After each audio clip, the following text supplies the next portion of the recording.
Voilà mes amis, aujourd'hui on va faire un très bon cours, Bezrat Hashem, sur le veau d'or. Et bien sûr, le cours est à la mémoire de monsieur et de madame K1. Et on peut rajouter un mémoire aussi de Janine Bat Oded. Janine Bat Oded. Oded. Odette. Janine Bat Odette. Bezrat Hashem. Et qu'il y ait foi chez les mains pour tous ceux qui sont malades. Et que Bezrat Hashem, le Mashiach se dévoile bientôt. Amen. Et on en prendra plein la figure. Avant que ça. Comment? Il y en a qui disent qu'il va se dévoiler en Tishri, il y en a qui disent qu'il va se dévoiler à Pessah. Bon, on verra bien. Voilà. Je l'ai rencontré la semaine dernière, il m'a dit qu'il cherchait son âne, il ne le trouve pas. Comment? Bon, allez, on y va. Il y a une question que beaucoup de commentaires posent, et on va rentrer très profondément dans la réponse de cette question. Comment on peut comprendre que Moshe Rabbeinu, quand Israël est sorti d'Égypte, bon, 20% sont sortis d'Égypte, 80% ont préféré rester en Égypte, et il a pris avec lui le Erev Rav. Comment c'est possible? Alors il y a une réponse très très intéressante que beaucoup de commentaires donnent. En vérité, le Erev Rav qu'il a pris, c'était des esclaves, comme Israël. Et comme on le sait, Moshe Rabbeinu avait ce qu'on appelle le roi HaKodesh, il avait une forme de prophétie. Ça va, colonel? Oui, mon général, très bien. Très bien.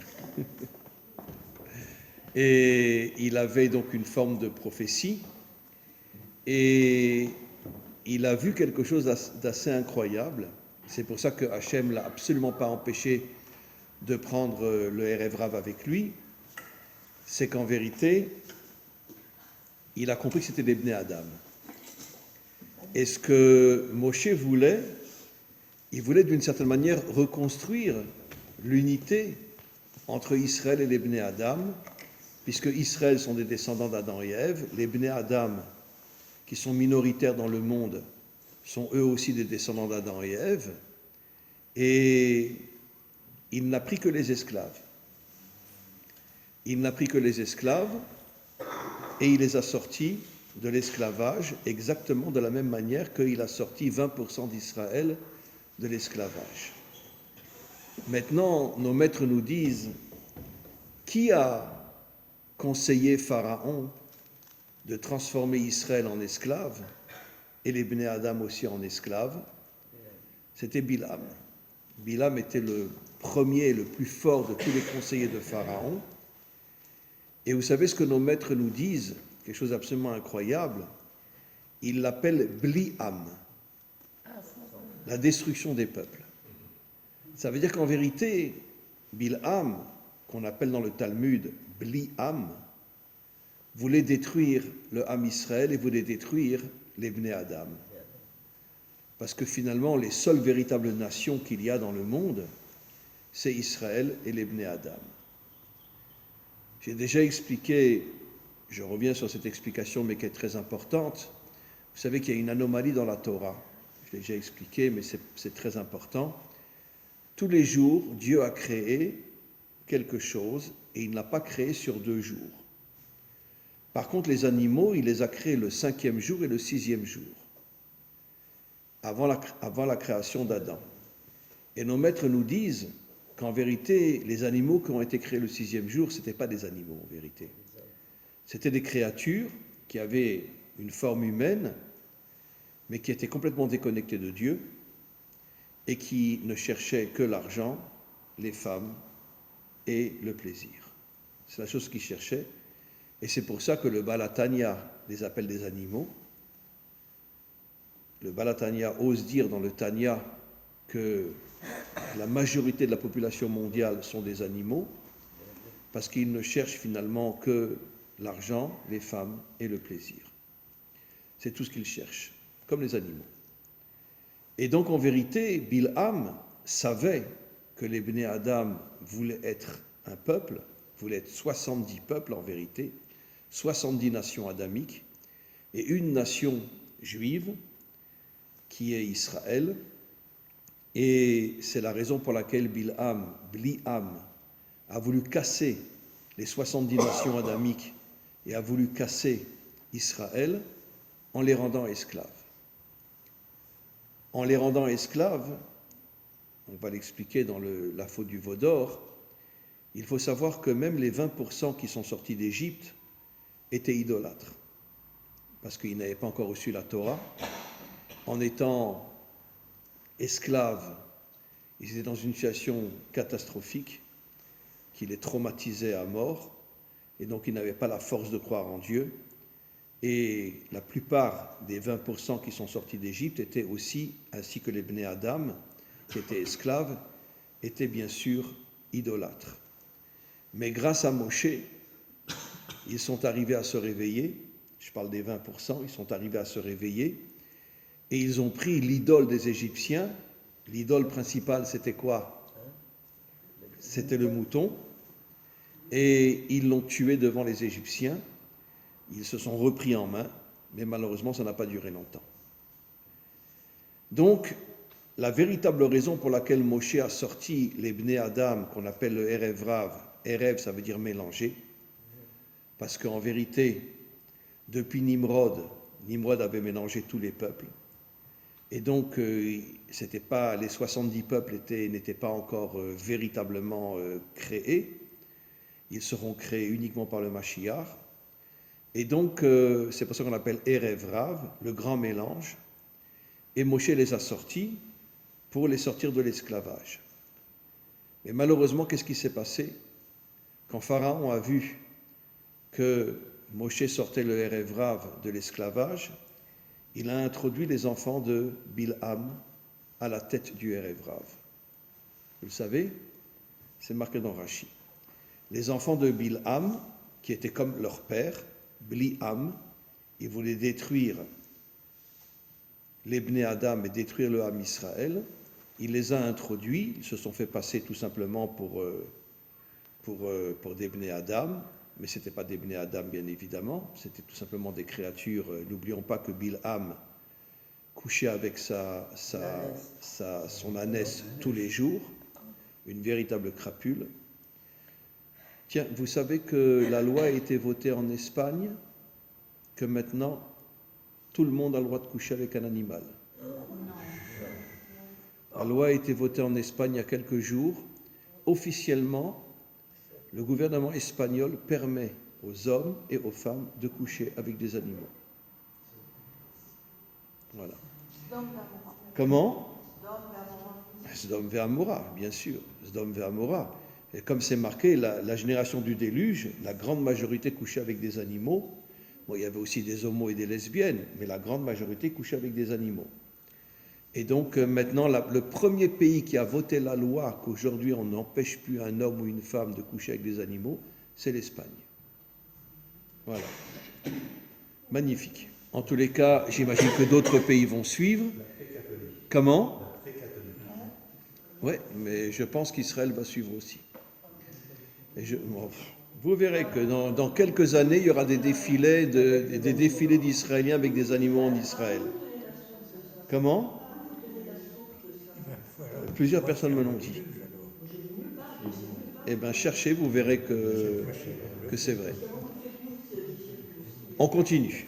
Maintenant, donc, Paro introduit les enfants de Bilham et ils ont complètement trompé le Ham Israël parce que Moshe devait redescendre le lendemain. Et eux, ils ont dit, mais où est Moshe? La veille. Ils ont dit, où est Moshe? Où il est? N'oublions pas que, encore une fois, même si Israël s'était réveillé et était sorti de l'idolâtrie, ça n'a duré que quelques semaines. Voilà. Et j'ouvre une parenthèse que j'ai déjà dit aussi. N'oublions pas que 99,9% des Juifs qui sont sortis des camps de concentration ont dit à Dieu, va te faire foutre, on ne veut plus de toi. Y compris Elie Wiesel, qui grâce à Dieu, après il est revenu, il a fait teshuva, mais je peux les comprendre. Je peux les comprendre qu'en sortant des camps de concentration, ayant vu ce qu'ils ont vu, c'est tout à fait normal qu'ils disent à Dieu, va te faire foutre, on ne veut plus de toi. C'est tout à fait normal. Mais bon, beaucoup ont fait Teshuvah. Le Rabbi Lubavitch a envoyé des messagers dans le monde entier pour les ramener. Il est arrivé à ramener des centaines de milliers d'Ashkenazim à la Torah.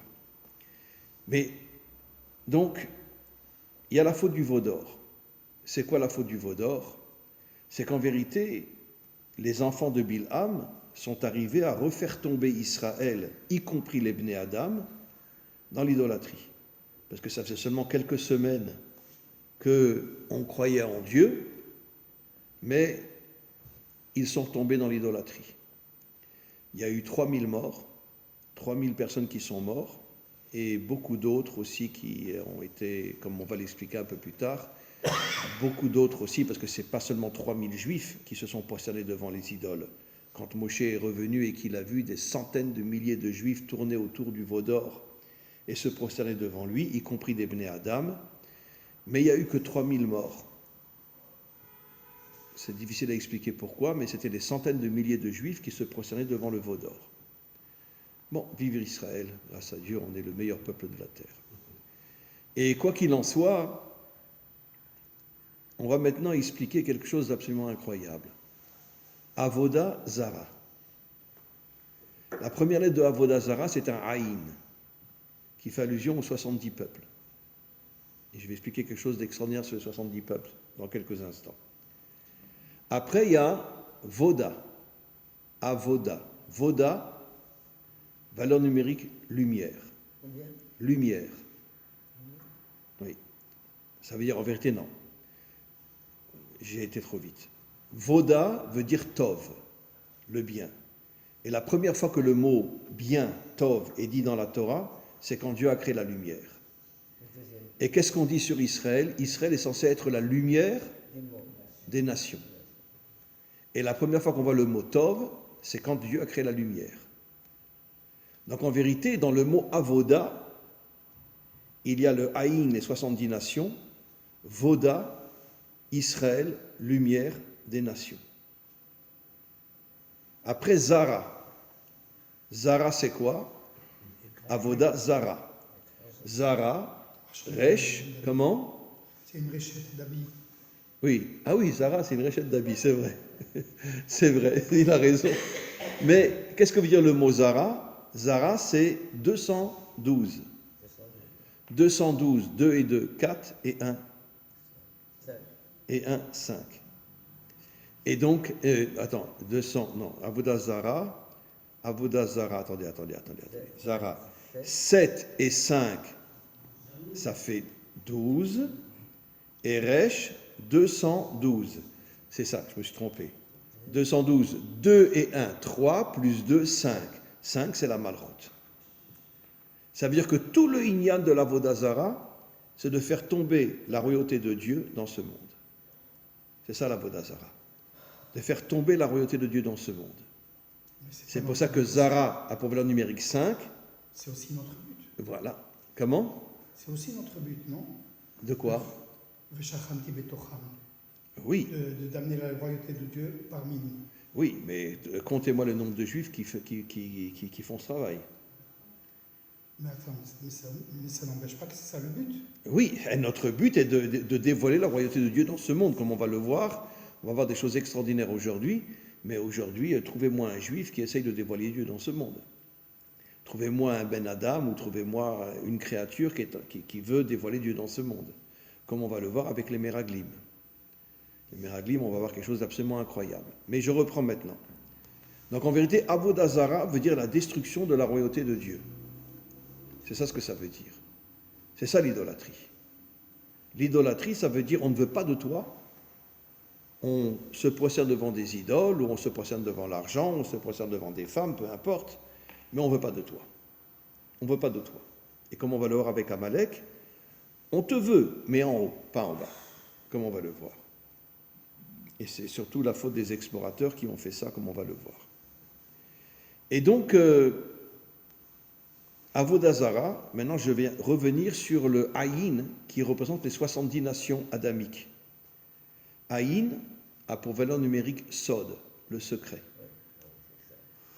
Qu'est-ce qui se cache dans les 70 nations adamiques?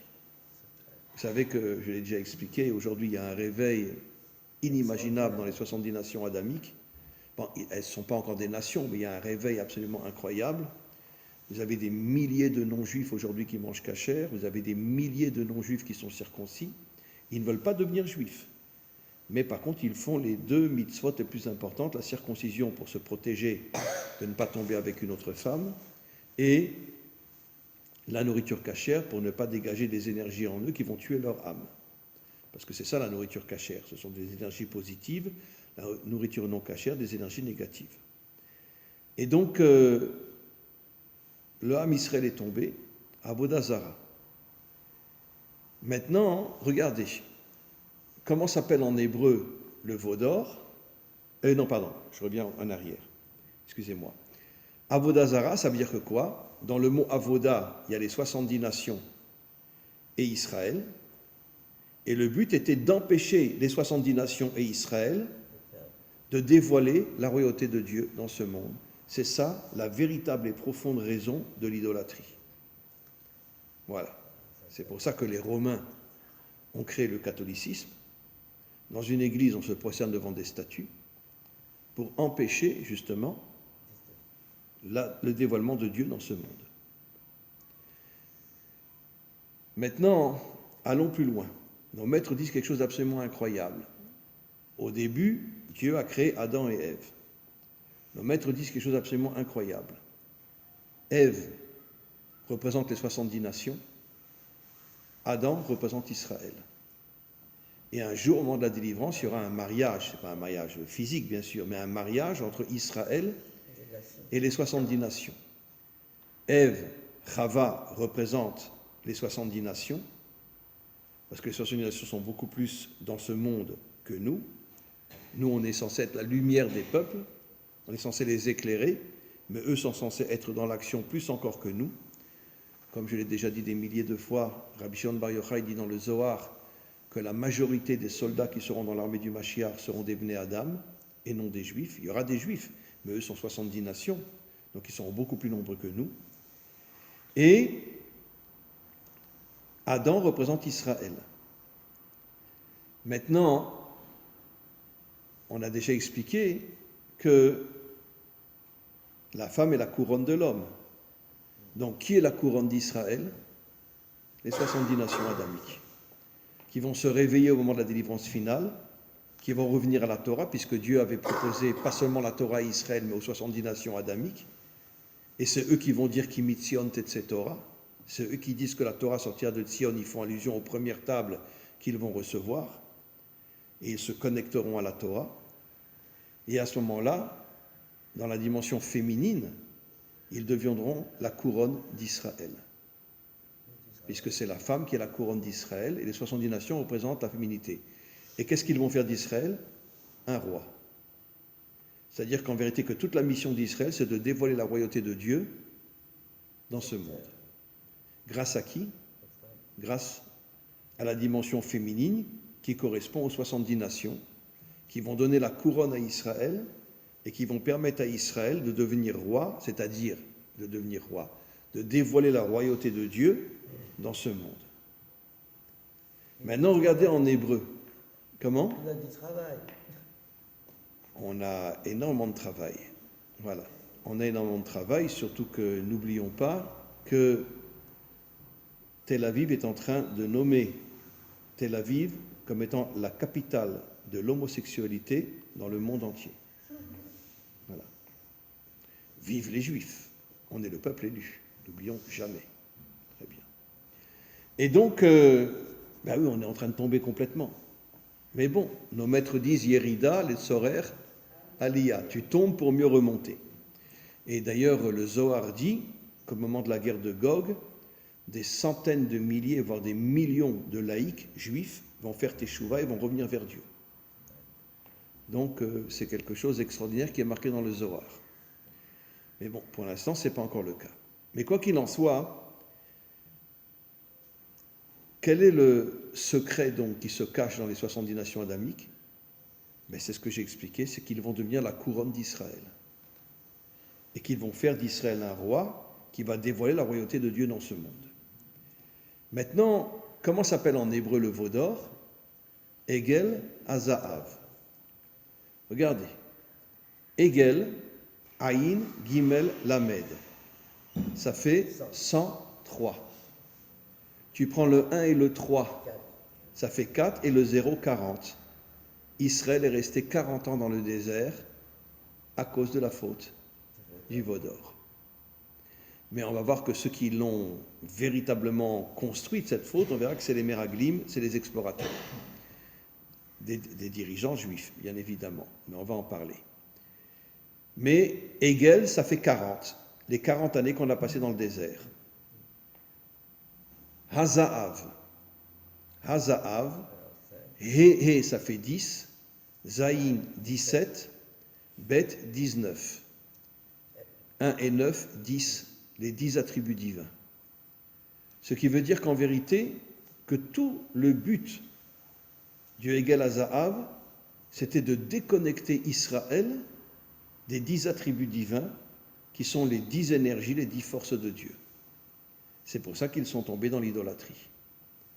On voit des choses absolument incroyables. Hegel Hazaav, c'est encore une fois 40 ans dans le désert et la déconnexion des 10 attributs divins. Avodah Zara, Israël et les nations qui font tomber la malchoute de Dieu, c'est le cas aujourd'hui. La majorité des Bnei Adam sont complètement assimilés. La majorité des Juifs sont complètement assimilés aujourd'hui aussi. Donc, on attend le Mashiach pour qu'il nous réveille, nous et les Bnei Adam, pour reconstruire l'humanité. Maintenant, je voudrais revenir sur une question. Pourquoi les nations sont comparées à Chava et pourquoi Israël est comparé à Adam? Le Talmud dit « Atem kruyim Adam » vous vous appelez Adam. Et les 70 nations s'appellent Chava. Mais regardez une chose absolument incroyable. Chava a pour valeur numérique 19. 1 et 9, 10. Ça veut dire en vérité, quel est le grand secret qui se cache chez les nations? Les nations adamiques, je parle bien sûr adamiques, vont retrouver avant nous les 10 attributs divins. Voilà. Alors je sais que je dis des choses très difficiles parce que je veux dire la majorité des Juifs vont me lapider. Comment tu oses parler des nations comme ça? C'est des crapules. Mais moi je dis c'est des gens extraordinaires. Des gens extraordinaires. Je parle des adamiques, uniquement des adamiques. C'est des gens extraordinaires.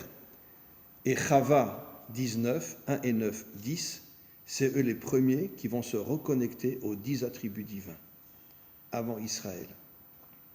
Ouais. Vous savez ce que dit le Zohar? Je le dis avec la plus grande vérité. Je l'ai déjà dit. La majorité des soldats dans l'armée du Mashiach seront des Bnei Adam et les pires ennemis du Mashiach seront les Juifs. Les pires ennemis du Mashiach seront les Juifs. Pas les Juifs religieux, je ne parle pas d'eux, je parle des Juifs laïcs. Ce seront les pires ennemis du Mashiach. Comment? Les religieux, ils rejettent tout. Oui, je veux dire, les religieux aussi, c'est plus ce que c'était avant. C'est plus le Talmud, c'est plus ce que c'était avant. Mais quoi qu'il en soit, le Zohar Rabbi Shimon dit que les premiers et pires ennemis du Mashiach seront les Juifs. Comment? Les Juifs laïcs, je parle. Hein, parce qu'ils ne veulent pas de Dieu sur terre. Ils veulent s'amuser. Voilà. Trouvez-moi une maison où il n'y a pas un drapeau gay dessus. Ici en Israël. Oui, bon, la majorité c'est vrai, mais vous ne prenez pas dans un quartier où vous ne voyez pas plusieurs maisons avec des drapeaux gays. C'est pas la majorité, c'est vrai. Mais un jour ce sera la majorité. Vous verrez. Comment? De toute façon, on voit même des familles qui défilent. Comment? On voit des familles qui défilent, qui emmènent leurs enfants à la... Bien sûr. C'est terrible. Bien sûr, bien sûr. Oui. Quand Mashiach va venir, tout le monde ça va être tellement clair que tout le monde va... Il y aura une très très grande chouva dans le Ham Israël. Le Zohar le dit. Des millions de laïcs vont faire teshuva et vont revenir vers Dieu. Et vont comprendre qu'ils ont fait une erreur inimaginable. Mais bon, on attend le Mashiach.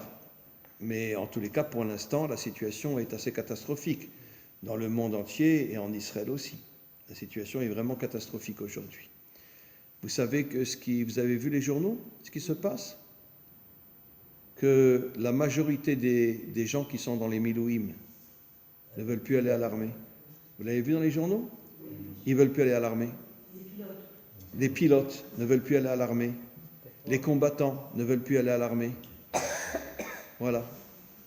Ça veut dire qu'on est dans une situation catastrophique. L'armée est en train de se vider.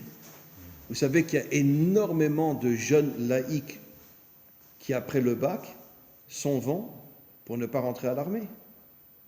On est dans une situation catastrophique aujourd'hui. C'est les religieux qui vont être obligés vraiment de se réveiller. Bon, il y a énormément de religieux qui vont à l'armée aujourd'hui, mais ça reste malgré tout une minorité.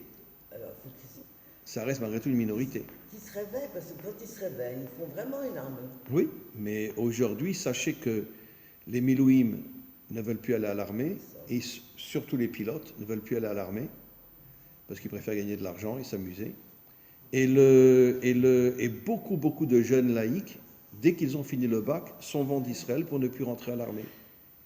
Des milliers de jeunes laïcs s'en vont pour ne plus rentrer à l'armée.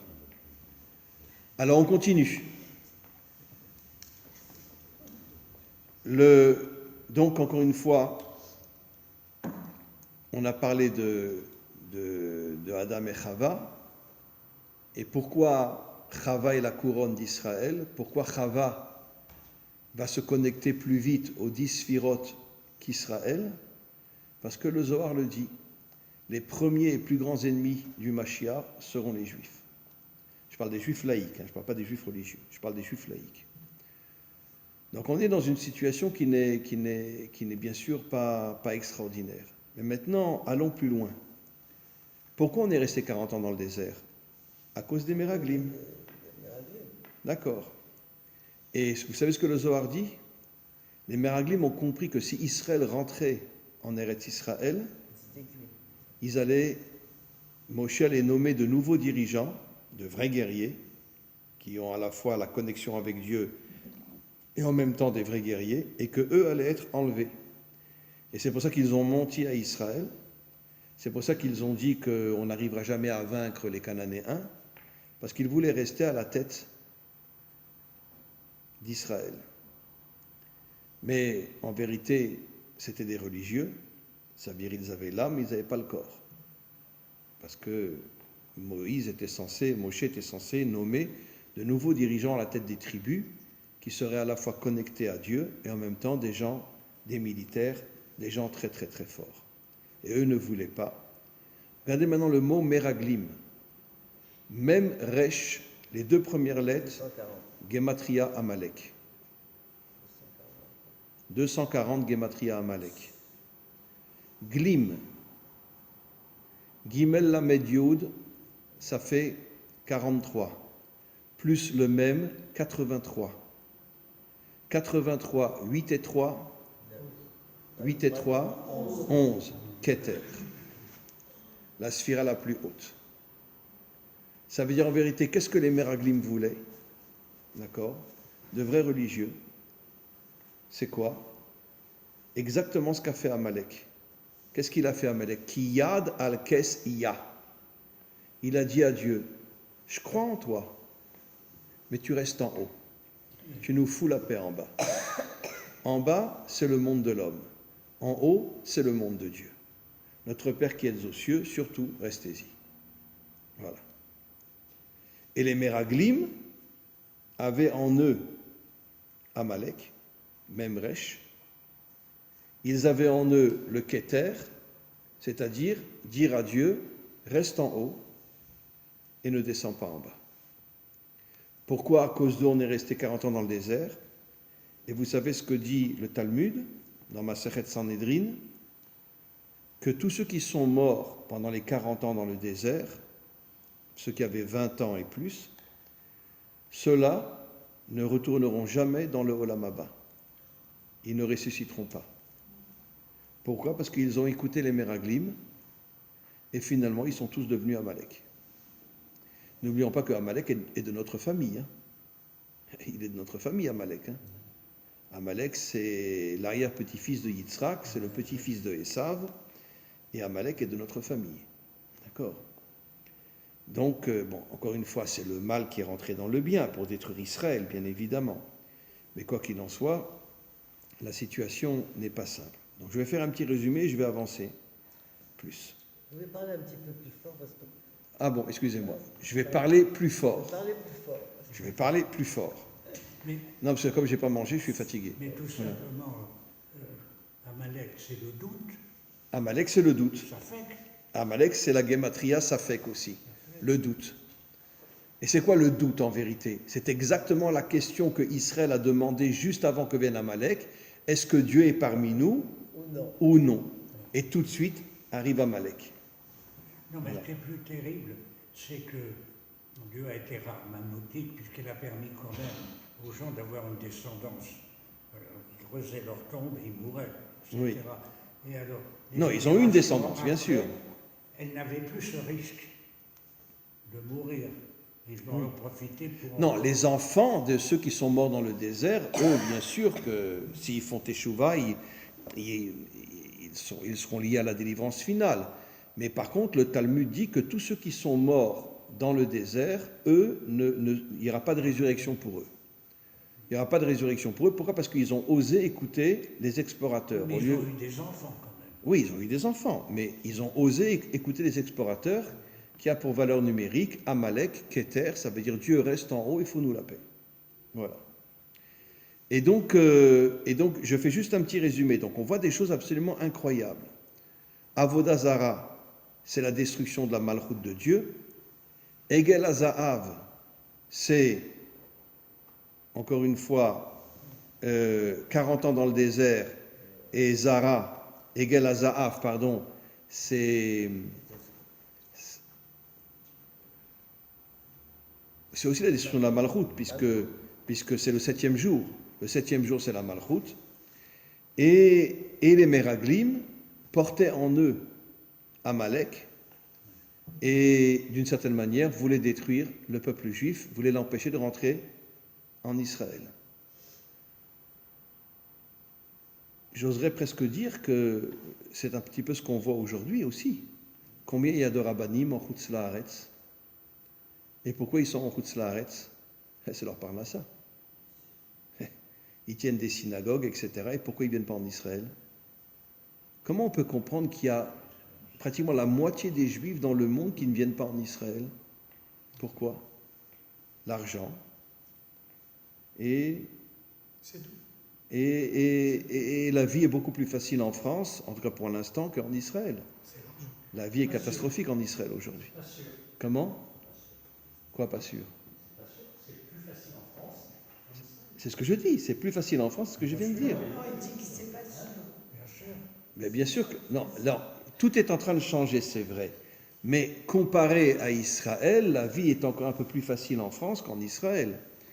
Et puis la France, c'est beau quand même. Hein. C'est beau, la Côte d'Azur, la Provence. Mais nous, c'est ce qu'on a plus beau pays du monde. Allez, hop. C'est quand même très beau. Comment? On a Quoi? En France, il vaut mieux mourir debout que de vivre à genoux. Oui, ben c'est ce qui va se passer. Hein. Les Bnei Adam vont se réveiller aussi.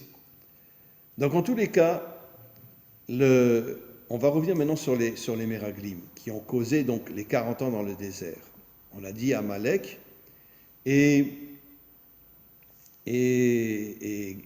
Glim, c'est la destruction donc c'est la déconnexion avec les 10 attributs divins. Et c'est quoi les 10 attributs divins? Ben, c'est exactement ce qu'Amalek veut détruire. Les 3 attributs du haut qui sont dans le ciel, Keter, Chorma, Bina, et les 7 attributs du bas qui sont sur la terre, Chesed, Gvura, Tiferet, Netzar, Od, Yesod, Malchut. Et c'est l'union entre les 3 attributs d'en haut et les 7 attributs du bas. Et les Meraglim voulaient justement empêcher l'union entre le monde d'en haut et le monde d'en bas. Et maintenant on comprend pourquoi et Israël et les Bnei Adam ont été transformés en esclaves. Parce que Paro avait compris, surtout grâce à Bilam, qui était lui aussi une sorte de prophète, avait compris qu'il y aurait l'union entre le monde d'en haut, qui est Israël, et le monde d'en bas, qui sont les 70 nations adamiques. Mais où Dieu veut se dévoiler? Il veut se dévoiler en haut ou il veut se dévoiler en bas? En bas. Il veut se dévoiler en bas. Voilà. C'est pour ça qu'il est dit sur le troisième temple, je l'ai déjà dit, Ki beiti bet tefila yikare lechol ha'amim. Le troisième temple ne sera pas un temple juif. Le troisième temple sera un temple pour toutes les nations adamiques dans le monde, qui viendront aux trois fêtes, et peut-être aussi dans l'année, qui viendront dans le temple. Et le temple n'est pas appelé Yehudi ou Ivri. Le troisième temple est appelé Ki beiti bet yikare lechol ha'amim. Toutes les nations viendront dans le troisième temple et Jérusalem deviendra la capitale, d'une certaine manière, de la capitale spirituelle du monde. Voilà. Tout en étant en même temps, Jérusalem, c'est là où il y aura aussi la Malchut du Mashiach. Donc c'est à la fois la connexion entre les trois sphirotes du haut et les trois sphirotes du bas. Allons un petit peu plus loin maintenant.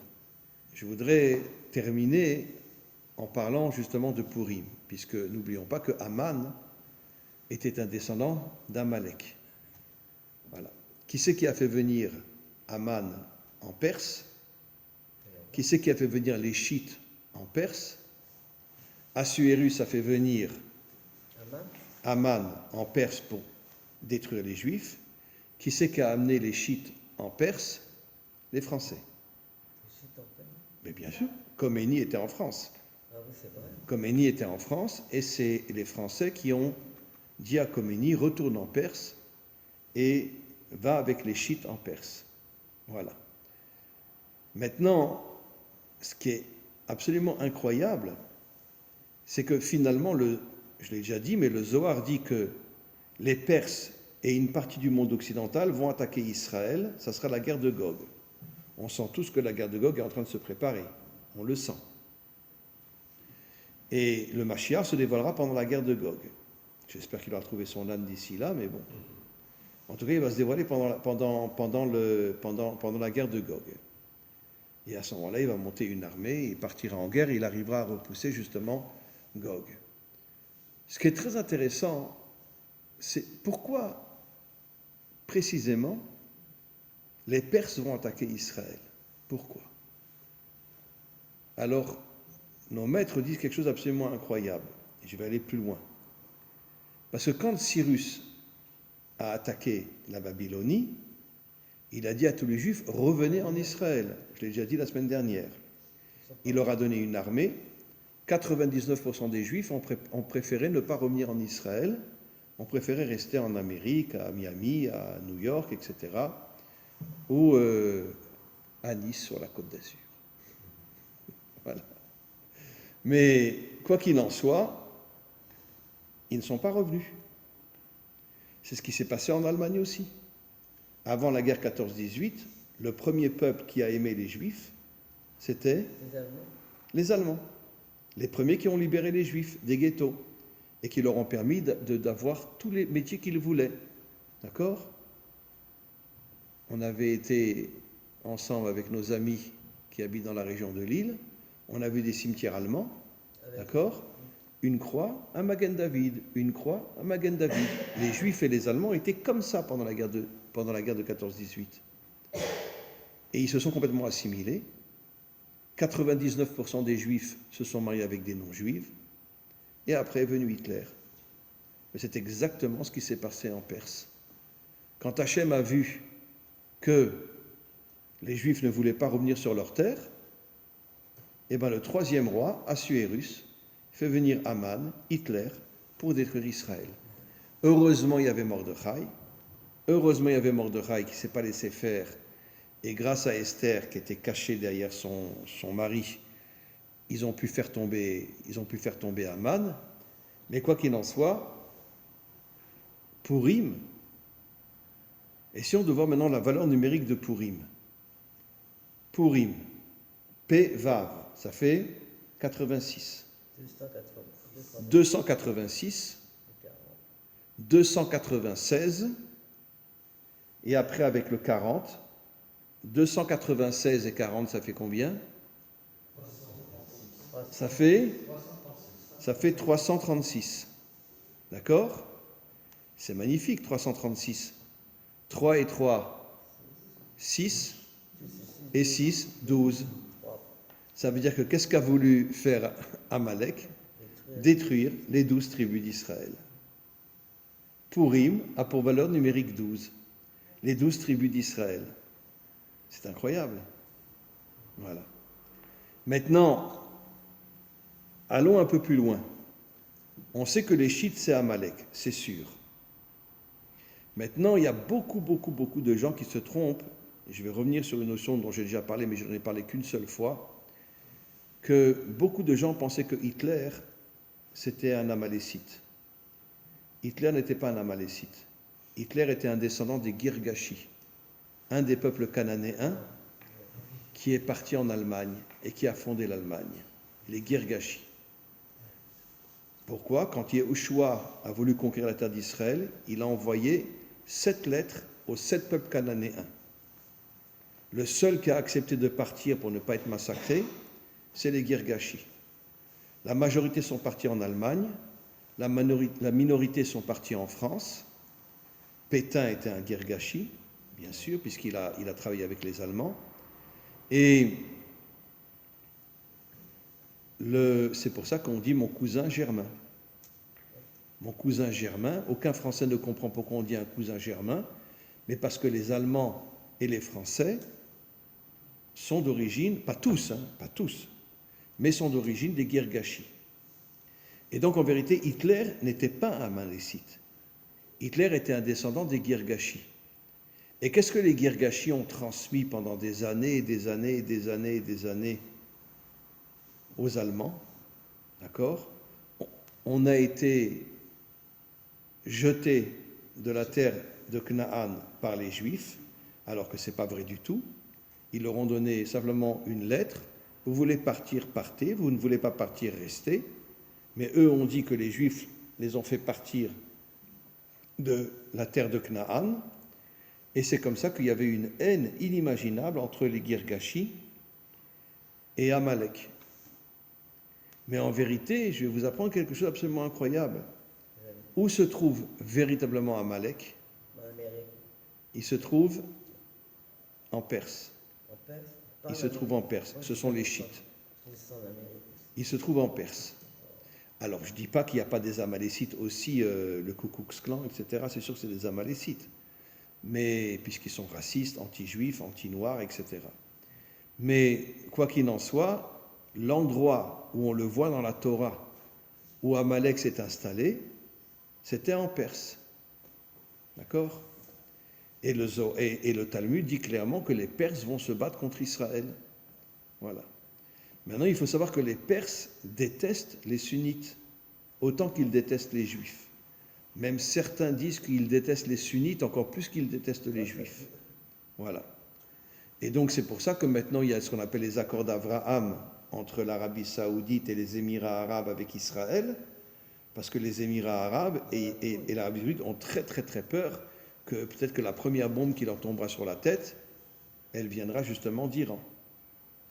Et donc c'est la raison pour laquelle ils se sont liés maintenant à Israël, parce qu'eux n'ont pas encore vraiment de bombes atomiques, mais Israël en a des centaines des bombes atomiques. Alors, maintenant je voudrais poser une question. Pourquoi précisément Amalek s'est installé, Aman s'est installé, bon bien qu'il a été pendu, mais en tous les cas, pourquoi beaucoup de commentaires disent que les Chiites, c'est Amalek, alors que les Allemands, ce sont les Girgashi, qui détestent aussi Israël. Mais ce n'est pas Amalek. Amalek s'est installé dans un pays chiite, qu'on pourrait appeler un pays musulman. Bien qu'encore une fois, les Chiites détestent les sunnites, peut-être encore plus qu'ils détestent les juifs. Mais pourquoi précisément chez les musulmans? Pourquoi? Alors vous savez ce que dit Rashi à la fin de Parshat Bereshit, ou Noach, je ne me rappelle plus, Bereshit ou Noach.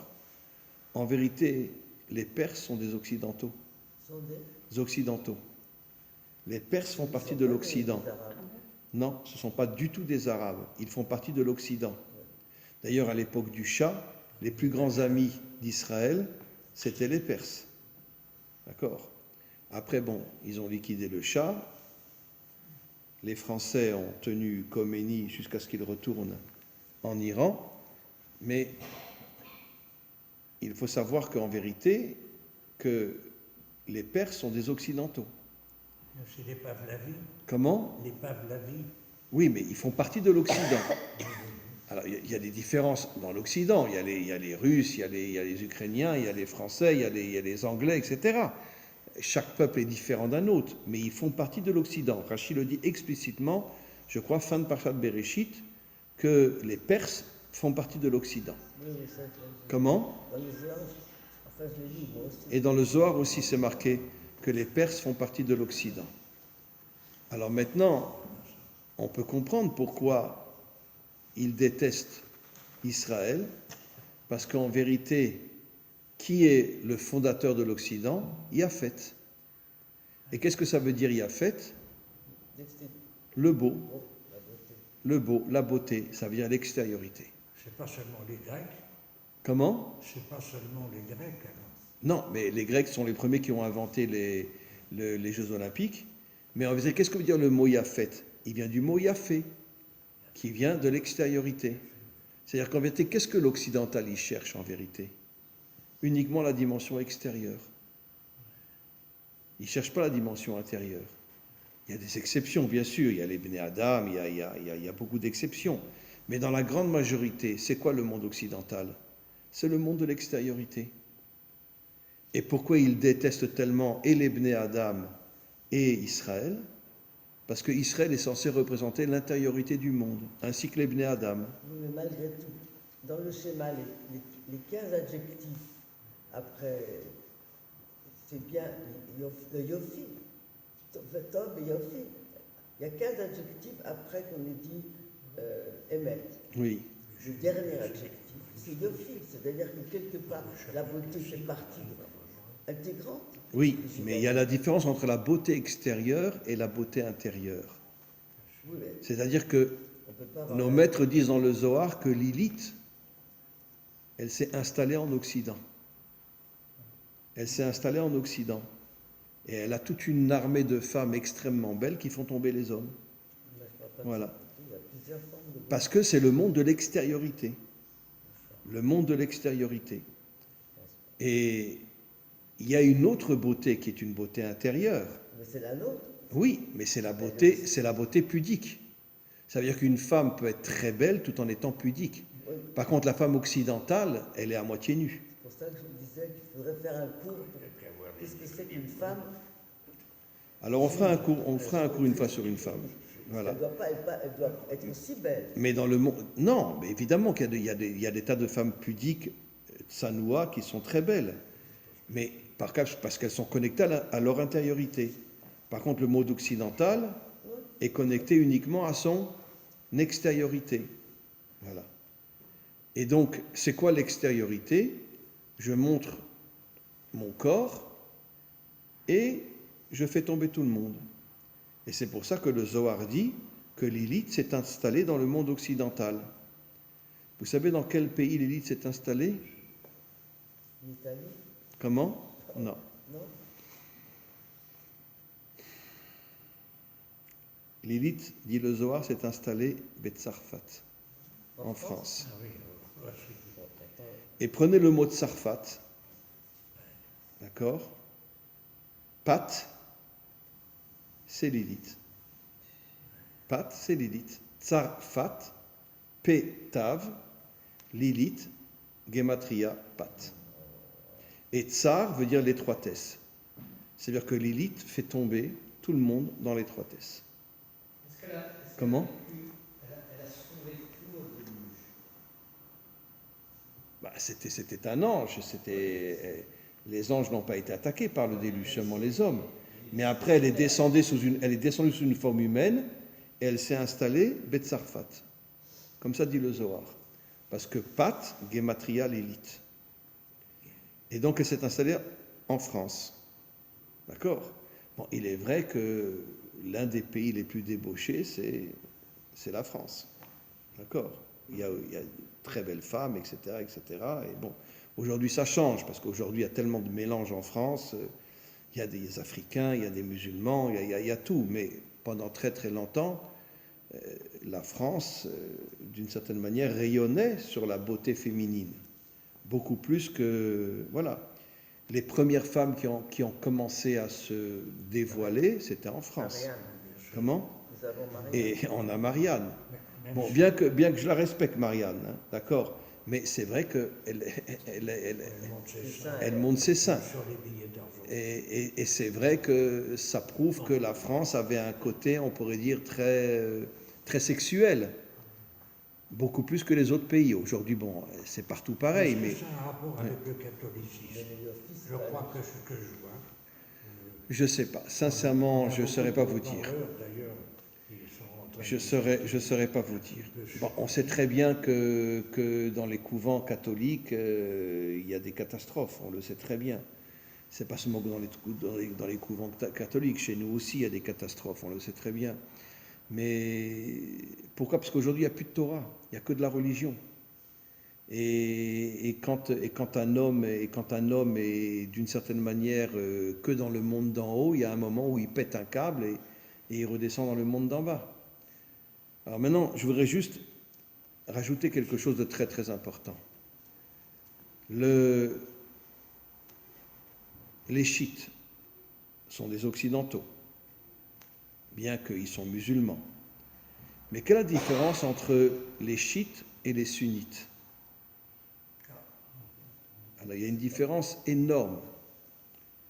Ça veut dire qu'en vérité, vous savez qu'il y a une fête chez les chiites où, une fois par an, ils prennent des couteaux et ils se taillent le corps et le visage, etc. Oui, oui. Ishmaël, il est où dans tout ça? Comment?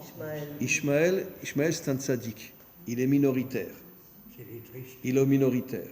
Ishmaël, c'est le vrai musulman. Bon, c'est ça, mais- Mais il est minoritaire. Aujourd'hui, tous les peuples sont complètement infiltrés.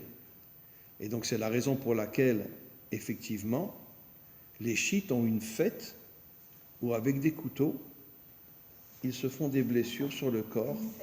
Hein? C'est une fête où ils se font, avec le couteau, ils se font des blessures sur le corps, etc. Comment? Jusqu'à aujourd'hui, oui, oui. Au Liban, tout ça. Moi, j'ai eu des vidéos sur YouTube où même leurs enfants, même leurs enfants, ils les poignardent pour les tuer, mais ils leur font des lacérages sur leur corps. Si vous prenez un chiite aujourd'hui, vous lui enlevez sa chemise et vous verrez, il est lacéré complètement lacéré sur tout le corps. Voilà. Les sunnites ne font pas une chose pareille. D'accord? Voilà. C'est pour ça que maintenant il y a les accords d'Abraham entre les sunnites et Israël. Mais il y a une chose extraordinaire que disent nos commentaires récents. C'est qu'en vérité, les chiites sont prêts à mourir pour détruire le monde. Chose que les sunnites ne sont pas prêts à faire, que les Américains ne sont pas prêts à faire, que les Russes ne sont pas prêts à faire, même si les Russes ont perdu déjà des centaines de milliers de soldats, bon, mais ils sont quand même plusieurs millions, enfin des centaines de millions. Et par contre, les chiites, disent certains commentaires récents, enfin ça date d'une cinquantaine d'années que j'ai lu quand j'étais à la yeshiva, disent que les chiites, eux, ils sont prêts à mourir pour faire partir le monde. Et vous savez ce que les commentaires disent? En vérité, qui s'est incarné dans les chiites? Le Satan. Et tout le rôle du Satan, c'est justement de détruire le monde. C'est ça son travail, de détruire le monde. Et maintenant, je vais vous dire quelque chose d'assez absolument incroyable. Vous savez qui était le meilleur ami d'Abraham? Le Satan. Non, je parle au niveau des anges, c'était le Satan. Le Satan était le plus grand protecteur d'Abraham.